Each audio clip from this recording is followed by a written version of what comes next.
મનીષભાઈ, ગૃહ રાજ્યમંત્રી હર્ષ સંઘવીએ ફરી એક વખત નિવેદન આપ્યું છે અને કીધું છે કે કોંગ્રેસ મત માટે થઈ અને આવા મોલાનાઓને બચાવે છે.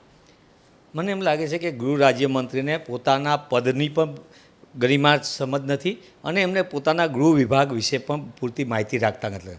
આક્ષેપ કરવા બીજી વસ્તુ છે, પણ તમે ખુદ એવું કહેવા માગો છો કે તમારો વિભાગ એ નિષ્ફળ વિભાગ છે, ભ્રષ્ટાચારમાં જ ગળાડૂબ એવું એમના જ તત્કાલીન મુખ્યમંત્રીશ્રી કીધેલું કે ગૃહ વિભાગ ભ્રષ્ટાચારમાં અવ્વલ નંબર છે. સવાલ એ છે કે કોઈએ પણ ગુનો કર્યો હોય, કોઈએ પણ દેશને નુકસાન થાય એવું કહ્યું કે સમાજને નુકસાન થાય, તેના માટે કાયદામાં જોગવાઈ છે.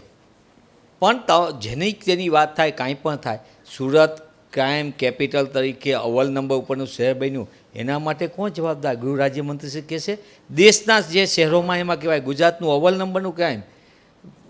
ઓલા અપક્ષ ઉમેદવારોને ફોર્મ પરત ખેંચાવવા માટે રાતોરાત એને ઠેક હાઈવે ઉપરથી પણ ક્રાઇમ બ્રાન્ચ પકડીને લાવે છે પ્યારેલાલને, અને પાછી બીજી બાજુ બે પોલીસ સ્ટેશન વચ્ચેના પણ ગુનેગારો ખુલ્લેઆમ ફરતા હોય, માતેલા સાહનની જેમ ખુલ્લેઆમ ગળા કપાતા હોય, ખુલ્લેઆમ લૂંટ થતી હોય, ખુલ્લેઆમ બળાત્કાર થતા હોય, દુષ્કર્મની.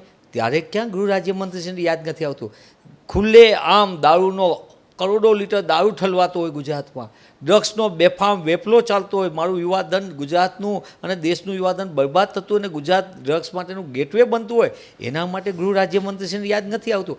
પણ માત્ર ને માત્ર મતના નામે રાજનીતિ કરીને મૂળ મુદ્દાથી ધ્યાન ભટકે. હું પૂછવા માગું છું ગૃહ રાજ્યમંત્રીશ્રીને કે કોઈએ પણ ખોટું કર્યું હોય તો કાયદાના પ્રમાણે તમે કરો, પણ અમે સામે કોંગ્રેસ પૂછવા માગે છે કે સુરત ક્રાઇમમાં અવ્વલ નંબર ઉપર છે, એના માટે આપનો શું જવાબ છે? શું એના માટે આપ જવાબદારી સ્વીકારશો?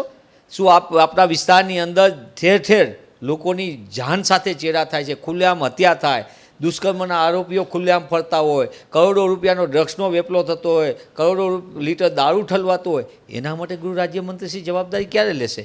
મનીષભાઈ, એક સવાલ એ પૂછવો છે કે જ્યારે કોઈ પણ દેશ વિરોધી પ્રવૃત્તિ હોય, આતંકી પ્રવૃત્તિ હોય અને એવી પ્રવૃત્તિની અંદર જ્યારે કોઈ પણ લઘુમતી સમાજનો વ્યક્તિ આરોપી તરીકે સામે આવે છે, ત્યારે કોંગ્રેસ ઉપર કેમ આક્ષેપ લાગે છે? કોંગ્રેસ કનેક્શનની વાત કેમ આવે?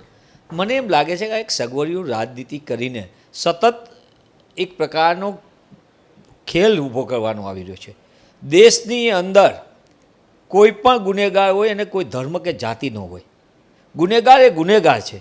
દેશ વિરોધી કામ કરનાર એ દેશ વિરોધી જ હોઈ શકે, પણ કમનસીબે ભારતીય જનતા પાર્ટીની સંકુચિત રાજનીતિ અને મતની ખેતી માટે એલફેલ પ્રકારની વાત કરીને હકીકતમાં તો દેશ વિરોધી તત્વોને ભાજપા પરોક્ષ રીતે પણ મદદ કરતા બની રહ્યું છે. તમારામાં નૈતિકતા હોય, તમારામાં હિંમત હોય અને તમારામાં દેશ પ્રત્યેની પ્રતિબદ્ધતા હોય તો આઈએસઆઈના માણસો ઓબ્ઝર્વ કરવા માટે એ જગ્યાએ પંજાબની અંદર એરબેઝ ઉપર કોને બોલાવ્યા હતા? આઈએસઆઈના પ્રતિનિધિઓને એરબેઝ ઉપર બોલાવ્યા. આપણી ઉપર આ પ્રકારની ઘટના બની હતી, આપણા દેશ સામેનો પડકાર હતો, કોણે બોલાવ્યા હતા? કોણ અત્યારે ફૂલી ફાલીને આ કરે છે વેપલો? દરેક વખતે તમે એમ કહો છો ડ્રગ્સનો કારોબાર આવે છે, એમ એના આખા પકડાતા નથી. નાના નાના લોકોને પકડીને કરોડો રૂપિયાના વેપલામાં હું એબીપી અસ્મિતાના માધ્યમથી સીધો આક્ષેપ કરું છું અને જવાબદારીપૂર્વક કહું છું, ડ્રગ્સના વેપલામાં જે રીતે દારૂનો વેપલો કરીને કરોડો રૂપિયા કરીને ગામથી લઈને ગાંધીનગર અને શહેરથી લઈને સચિવાલય સુધી ભ્રષ્ટાચારમાં ભાજપાએ જે આખો ખેલ ગોઠવો છે, એ રીતે ડ્રગ્સના કારોબારમાં નાના નાના લોકો છે એના અકાઉન્ટ કેમ પકડવા નથી? જેની આથી અબજો રૂપિયાનું ડ્રગ્સ પકડવું એ પોર્ટના માલિકોને કેમ પૂછવા નથી? શું એ તમારા મિત્રો છે એટલા માટે?